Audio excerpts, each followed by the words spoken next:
메시지 성경 통독 제161일 오늘 말씀은 마태복음 22장에서 25장까지입니다.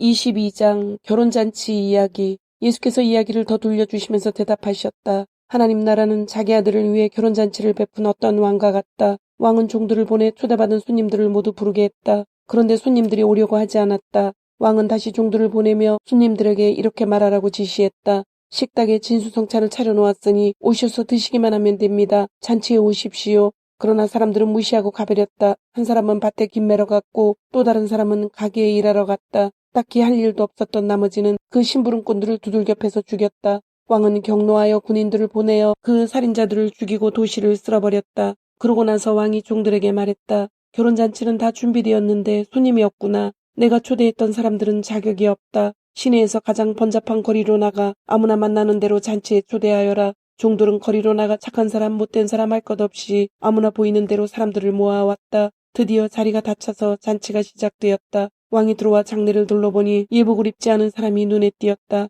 왕이 그에게 말했다. 친구여, 감히 어떻게 그런 모습으로 여기에 들어왔느냐. 그 사람은 아무 말도 못했다. 그러자 왕이 종들에게 명했다. 이 사람을 여기서 당장 끌어내라. 묶어서 지옥으로 보내라. 절대로 다시 오지 못하게 하여라. 초대받은 사람은 많지만 오는 사람은 얼마 되지 않는다는 내 말이 바로 이런 뜻이다. 황제의 것, 하나님의 것. 그때 바리새인들이 예수로 하여금 뭔가 불리한 발언을 하게 해서 그를 올무에 걸리게 할 방도를 의논했다. 그들은 자기네 제자들을 헤롯의 당원 몇 사람과 함께 보내어 물었다. 선생님, 우리가 알기로 당신은 진실하고 하나님의 도를 정확히 가르치고 여론에 개의치 않으며 배우는 사람들의 비위를 맞추지 않습니다. 그러니 우리에게 솔직히 말해 주십시오. 황제에게 세금을 내는 것이 옳습니까? 옳지 않습니까? 예수께서 그들이 수작을 부리고 있음을 아시고 말씀하셨다. 왜 나를 속이려고 듣느냐? 왜 나를 함정에 빠뜨리려고 하느냐? 너희에게 동전이 있느냐? 내게 보여라. 그들이 그분께 은화 하나를 건넸다. 여기 새겨진 얼굴이 누구의 얼굴이냐? 그리고 이 위에 있는 것이 누구 이름이냐? 그들이 말했다. 황제입니다. 그렇다면 황제의 것은 황제에게 주고 하나님의 것은 하나님께 드려라. 바리새인들은 말문이 막혔다. 그들은 고개를 절레절레 흔들며 가버렸다. 부활에 관한 가르침. 같은 날 부활의 가능성을 일절 부인하는 사두개파 사람들이 예수께 다가와서 물었다. 선생님, 모세는 말하기를 남자가 자식 없이 죽으면 그 동생이 형수와 결혼해서 자식을 낳아줄 의무가 있다고 했습니다. 여기 7형제의 사례가 있습니다. 마지가 결혼했는데 자식 없이 죽어서 그 아내가 동생에게 넘어갔습니다. 둘째도 자식 없이 죽었고 셋째부터 7째까지 다 그러했습니다. 마지막에는 여자도 죽었습니다. 우리의 질문은 이것입니다. 이 여자는 7형제 모두의 아내였는데 부활 때에는 누구의 아내가 됩니까? 예수께서 대답하셨다. 너희는 두 가지를 크게 잘못 생각하고 있다. 너희는 성경을 모르고 하나님께서 일하시는 방식을 모른다.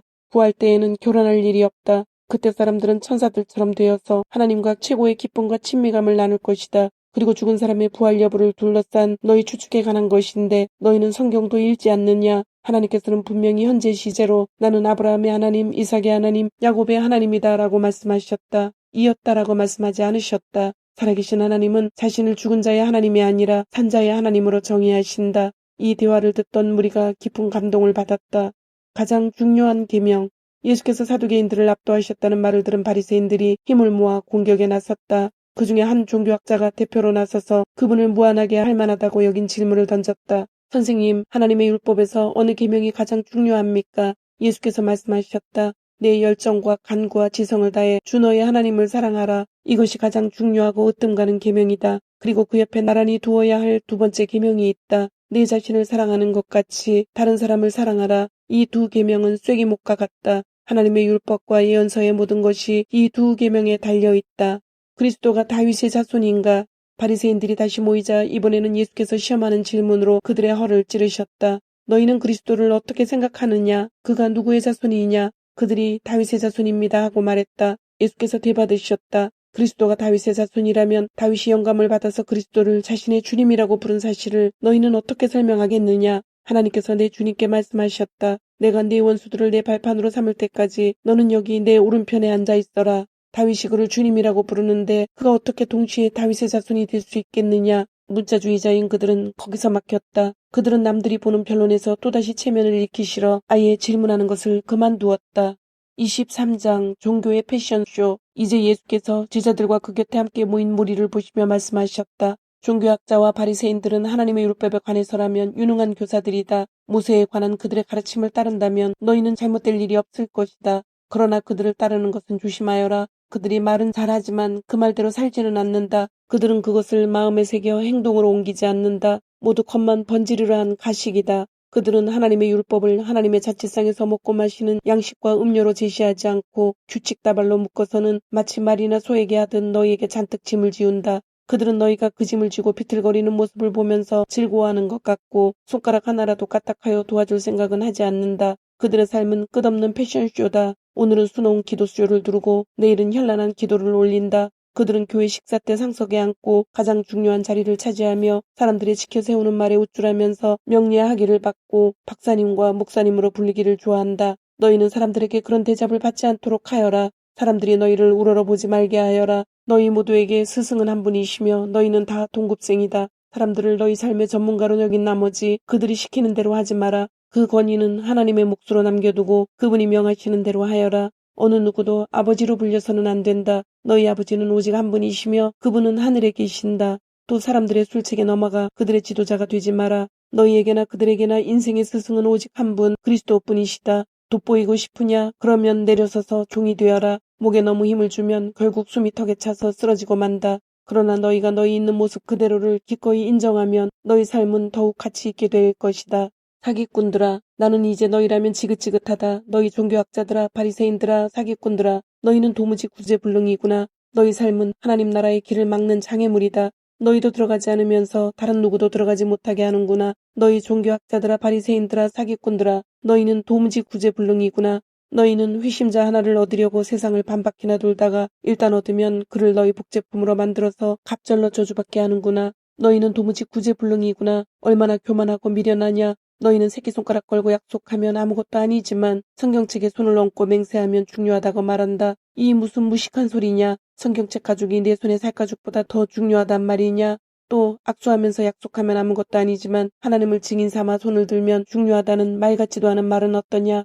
이런 하찮은 것이나 따지고 있으니 얼마나 우스우냐. 악수를 하든 손을 들든 무엇이 다르단 말이냐. 약속은 약속이다. 예배당 안에서 하든 밖에서 하든 무엇이 다르단 말이냐. 하나님은 언제나 그 자리에 계셔서 너희를 지켜보시며 너희에게 책임을 물으신다. 너희 종교학자들아, 바리새인들아, 사기꾼들아, 너희는 도무지 구제불능이구나. 너희는 꼼꼼히 장부를 적어가며 동전 하나까지 11조를 내지만 하나님 율법의 알맹이인 공평과 긍휼과 헌신과 같은 절대적인 기초는 이래도 그만 저래도 그만 안중에도 없다. 정성스런 장부 정리도 좋다만 기초는 반드시 필요하다. 처음부터 끝까지 다 틀려먹은 인생 이야기를 쓰면서 시시콜콜 맞춤법과 구두점을 따지고 있으니 너희 꼴이 얼마나 우스운지 알기나 하느냐. 너희 종교학자들아, 바리새인들아, 사기꾼들아, 너희는 도무지 구제불능이구나. 너희는 햇볕에 반짝이도록 컵과 그릇의 겉에 광을 내지만 그 속에는 너희의 탐욕과 탐심이 득실거린다. 미련한 바리새인들아, 속을 깨끗이 닦아라. 그래야 반짝이는 겉도 의미가 있을 것이다. 너희 종교학자들아, 바리새인들아, 사기꾼들아, 너희는 도무지 구제불능이구나. 너희는 잘 가꾼 묘지처럼 잔디도 가지런하고 꽃도 화사하다만 2미터 아래 땅속에는 온통 썩어가는 뼈와 벌레가 파먹은 살뿐이다. 사람들은 너희를 보며 거룩한 사람인 줄 알지만 속을 들여다보면 너희는 완전히 사기꾼이다. 너희 종교학자들아, 바리새인들아, 사기꾼들아, 너희는 도무지 구제불능이구나. 너희는 예언자들을 위해 화강한 무덤을 쌓고 성인들을 위해 대리석 기념비를 세운다. 그러고는 만일 너희가 너희 조상들의 시대에 살았더라면 손에 피를 묻히지 않았을 것이라고 말한다. 말이 지나치다. 너희도 그 살인자들과 근본이 똑같다. 그래서 죽은 사람들의 수가 날마다 늘어나는 것이다. 뱀들아, 비열한 뱀들아, 너희가 여기서 벗어날 수 있을 것 같으냐? 벌을 받지 않아도 될성 싶으냐? 바로 너희 같은 사람들 때문에 내가 예언자와 지혜로운 길잡이와 학자들을 대대로 보냈건만 너희는 대대로 그들을 업신여기고 폭력배들을 보내 그들을 구박하며 쫓아낸다. 너희가 아무리 발버둥 쳐도 여기서 빠져나갈 수 없다. 선한 사람 아벨의 피에서부터 기도 중에 너희에게 죽임을 당한 바라기야의 아들 사가랴의 피까지 이 땅에 흘리는 의로운 피 한 방울 한 방울이 다 너희 책임이다. 내가 너희에게 말한다. 이 모두가 너희에게 너희 세대에게 돌아갈 것이다. 예루살렘아, 예루살렘아, 예언자들을 죽인 너희여, 하나님의 소식을 가져온 이들을 죽인 너희여, 암탉이 지새끼를 날개하려 모으듯이 내가 너희 자녀를 애써 품으려 했건만 너희가 거절한 적이 얼마나 많으냐. 이제 너희는 황폐할 대로 황폐해져서 한갓 유령 도시가 되고 말았다. 무슨 말을 더 하겠느냐. 내가 곧 여기를 떠나겠다는 이 말뿐이다. 다음번에 나를 볼 때 너희는 오 하나님의 복되신 분, 그가 하나님의 통치를 가지고 오셨다 하고 말하게 될 것이다. 24장 사이비 종말론자들. 예수께서 성전을 떠나셨다. 예수께서 가시는데 제자들이 성전 건물이 얼마나 장관인지 가리켜 보였다. 그러자 예수께서 말씀하셨다. 너희가 고작 이 모든 규모에 감동하느냐. 사실을 말하면 저 성전의 돌 하나하나가 결국 잔해더미가 되고 말 것이다. 나중에 예수께서 올리브산에 앉으셨을 때 제자들이 다가와 물었다. 우리에게 말씀해 주십시오. 그런 일이 언제 일어나겠습니까? 주님이 오실 때 어떤 징조가 있겠습니까? 예수께서 말씀하셨다. 사이비 종말론자들을 조심하여라. 많은 지도자들이 정체를 숨기고 나타나서 내가 그리스도다, 메시아다 하고 주장할 것이다. 그들이 많은 사람들을 현혹할 것이다. 전쟁 소식을 듣거나 전쟁이 일어나리라는 소문을 듣거든 당황하지 말고 침착하여라. 그것은 역사에 늘 반복되는 일일 뿐 아직 종말의 징조는 아니다. 나라와 나라가 싸우고 통치자와 통치자가 싸우는 일이 계속될 것이다. 곳곳마다 기근과 지진이 있을 것이다. 그러나 이것은 앞으로 닥칠 일에 비하면 아무것도 아니다. 사람들이 너희를 이리떼에게 던져 죽일 것이며 내 이름을 전한다는 이유로 모두가 너희를 미워할 것이다. 거기다 세상이 살벌해져서 모두가 서로 물고 뜯으며 미워할 것이다. 그 혼란을 틈타 거짓 설교자들이 나와서 많은 사람들을 속일 것이다. 걷잡을 수 없이 퍼져나가는 악이 또 다른 많은 사람들을 파멸에 빠뜨려서 사람은 간 곳 없고 잿더미만 남을 것이다. 그래도 견뎌라. 그것이 하나님께서 바라시는 일이다. 끝까지 견뎌라. 그러면 너희는 절대 후회하지 않을 것이고 결국 구원을 받을 것이다. 그 모든 시간 동안 복된 소식, 곧 천국의 메시지가 온 세상에 전파되고 나라마다 증인이 파견될 것이다. 그러고 나서야 끝이 올 것이다. 큰 환란의 날, 그러나 거룩한 것을 더럽히는 괴물이 성전 성소에 세워진 것을 보거든 얼른 달아나거라. 예언자 다니엘이 이것을 말했다. 너희가 다니엘서를 읽으면 내가 무슨 말을 하는지 알 것이다. 그때 너희가 유대에 살고 있거든 산으로 달아나거라. 마당에서 일하고 있거든 무엇을 가지러 집으로 돌아가지 마라. 밭에 나가 있거든 겉옷을 가지러 돌아가지 마라. 특히 임신부와 젖먹이는 어머니들이 힘들 것이다. 이 일이 겨울이나 안식일에 일어나지 않기를 바라고 기도하여라. 이렇게 큰 환란은 이 세상 전에도 없었고 앞으로도 없을 것이다. 이 환란의 날들을 갈 때까지 가게 둔다면 아무도 견딜 수 없을 것이다. 그러나 하나님께서 택하신 백성을 위해 환란을 덜어주실 것이다. 그날과 그때는 아무도 모른다. 누가 너희를 막아서서 메시아가 여기 있다 소리치거나 그분이 저기 있다고 가리켜도 속지 마라. 가짜 메시아와 거짓 설교자들이 곳곳에서 출현할 것이다. 그들은 대단한 이력과 현란한 업적으로 알만한 사람들의 눈까지 속일 것이다. 그러나 내가 너희에게 충분히 경고했다. 그러니 사람들이 말하기를 시골로 달려가자 그분이 오신다 하거나 서둘러 시내로 가자 그분이 오신다고 해도 거들떠보지 마라. 너희가 보러 간다고 해서 인자의 오심을 볼 수 있는 것이 아니다. 인자는 번개처럼 눈 깜짝할 순간에 너희에게 오신다. 사람들이 때를 지어 모여드는 것을 볼 때마다 너희는 썩어가는 시체 위에 날아와 빙빙 맴도는 독수리를 생각하여라. 그 무리를 끌어모으는 것이 살아계신 인자가 아님을 얼마든지 확신해도 좋다. 그 괴로운 시간들이 지나면 해는 어두워지고 달은 흐려지고 별들은 하늘에서 떨어지고 우주의 세력들은 떨 것이다. 그때에야 인자가 올 것이다. 인자가 오는 것은 온 하늘에 가득하여 보지 못할 사람이 아무도 없을 것이다. 준비되지 못한 온 세상 사람들, 영광과 권능 바깥에 있는 사람들은 하늘에서 빛을 발하는 인자를 보며 크게 통곡할 것이다. 바로 그 순간에 인자는 울려 퍼지는 나팔소리와 함께 천사들을 보내어 하나님께서 택하신 사람들을 이 끝에서 저 끝까지 사방에서 불러들일 것이다. 무화과 나무에서 교훈을 얻어라. 싹이 나서 초록빛이 살짝만 내비쳐도 너희는 여름이 가까이 온 줄 안다. 너희도 마찬가지다. 이 모든 일을 보거든 인자가 문 앞에 온 줄 알아라. 이것은 가볍게 여길 일이 아니다. 내가 지금 하는 말은 어느 훗날의 세대에게만 주는 말이 아니라 너희 모두에게도 주는 말이다. 이런 일들이 다 일어나지 않고서는 이 세대가 끝나지 않는다. 하늘과 땅은 닳아 없어져도 내 말은 닳아 없어지지 않을 것이다. 그렇다면 정확한 날짜와 시간은 언제인가? 그것은 아무도 모른다. 하늘의 천사들도 모르고 아들인 나도 모른다. 오직 아버지만 아신다. 인자가 오는 것도 노아의 때와 같을 것이다. 대홍수 전에 노아가 방주에 오르던 그날까지도 사람들은 모두 평소처럼 지내며 시시덕거리고 즐겼다. 홍수가 나서 모든 것을 쓸어버릴 때까지 그들은 아무것도 몰랐다. 인자가 오는 것도 그와 같을 것이다. 두 남자가 밭에서 일하는데 한 사람은 데려가고 다른 한 사람은 남겨질 것이다. 두 여자가 맷돌을 갈고 있는데 한 사람은 데려가고 다른 한 사람은 남겨질 것이다. 그러니 정신 차리고 깨어 있어라. 너희 주님께서 어느 날에 오실지 모른다. 그러나 너희는 반드시 알아두어라. 만일 집주인이 밤 몇 시에 도둑이 들지 미리 알았다면 개들을 데리고 있다가 침입을 막았을 것이다. 너희도 그렇게 대비하고 있어라. 인자가 언제 나타날지 너희는 모른다. 주방을 책임질 자격을 갖춘 사람이 누구냐? 날마다 제때에 일꾼들에게 음식을 내는 주인이 믿을 만한 사람이다. 주인이 불시에 들이닥쳐도 늘 제 본분을 다하고 있는 사람이다. 내가 너희에게 말한다. 그런 사람은 하나님께 복받은 사람이다. 머자나 주인이 온 집안을 그 사람에게 맡길 것이다. 그러나 그 사람이 자기밖에 모른 채 주인이 나가자마자 제멋대로 하고 일꾼들을 학대하고 친구들을 데려다가 술판을 벌인다면 생각지도 못한 때에 주인이 나타나서 그를 엄벌에 처할 것이다. 그는 결국 위선자들과 함께 쓰레기더미에 나앉아 바깥 추운 데서 떨며 이를 덜덜거릴 것이다.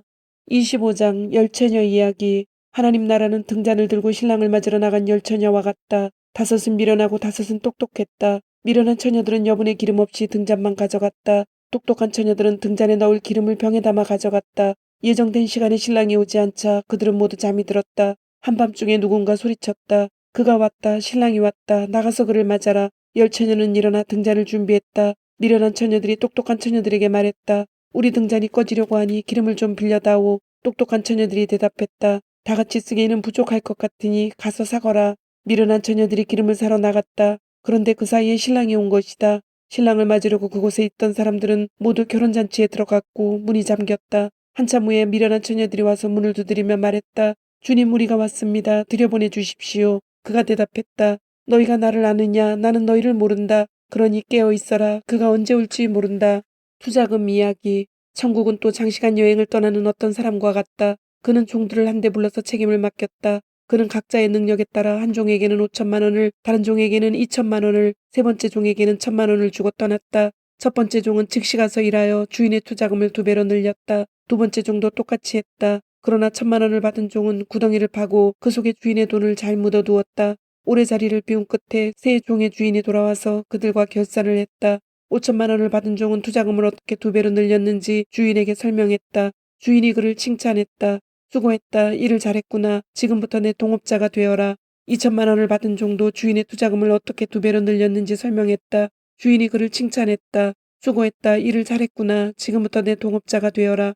1천만 원을 받은 종이 말했다. 주인님, 제가 알기로 당신은 기준이 높고 경거망동을 싫어하며 최선을 요구하고 실수를 용납하지 않습니다. 저는 당신을 실망시킬까봐 두려워서 숨겨두기 적당한 곳을 찾아 돈을 잘 보관했습니다. 여기 1원 한 푼 축내지 않고 고스란히 가져왔습니다. 주인은 경노했다. 그것은 비참하게 사는 길이다. 그렇게 조심조심 살다니 한심하구나. 내가 최선을 요구하는 줄 안다면서 어째서 너는 최소한에도 못 미치는 행동을 했느냐. 적어도 그 돈을 은행에라도 맡겼다면 내가 약간의 이자라도 받았을 게 아니냐. 1천만 원을 빼앗아서 모험을 가장 많이 한 사람에게 주어라. 그리고 위험한 상황을 피해 안전에만 급급한 이 사람을 내쫓아라. 칠흑 같은 어둠 속에 던져라. 양과 염소.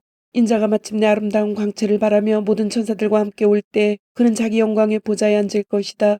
모든 나라가 그 앞에 늘어설 그때 그는 마치 목자가 양과 염소를 구분하여 양은 자기 오른편에 염소는 자기 왼편에 두는 것처럼 사람들을 구분할 것이다. 그때 왕이 자기 오른편에 있는 사람들에게 말할 것이다. 내 아버지께 복받은 사람들아 들어오너라. 이 나라에서 너희가 받을 것을 받아라. 창세 이후로 너희를 위해 준비된 것이다. 그 이유는 이렇다.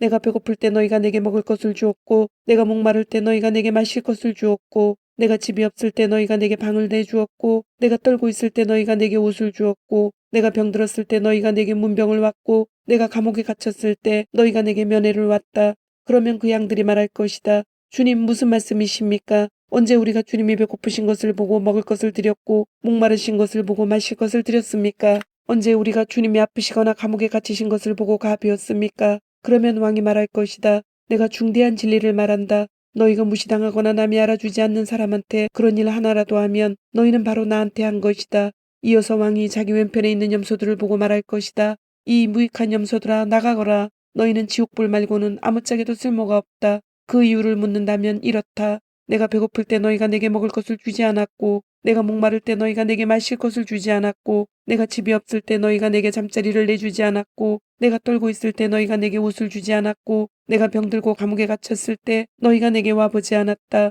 그러면 그 염소들이 말할 것이다. 주님, 무슨 말씀이십니까? 언제 우리가 주님이 배고프시거나 목마르시거나 집이 없으시거나 떨고 계시거나 병드셨거나 감옥에 계신 것을 보고 도와드리지 않았습니까? 왕이 그들에게 대답할 것이다. 내가 중대한 진리를 말한다. 너희가 무시당하거나 남이 알아주지 않는 사람한테 그게 바로 나였다. 그런 일 하나라도 하지 않으면 너희는 바로 나한테 하지 않은 것이다. 염소들은 영원한 멸망으로 양들은 영원한 상급으로 나아가게 될 것이다. 주님, 오늘도 말씀을 주심을 감사드립니다. 주신 말씀대로 오늘 하루도 주님의 모습을 닮아가며 말씀대로 순종하며 살도록 은혜와 용기를 주옵소서. 예수님의 이름으로 기도드립니다. 아멘.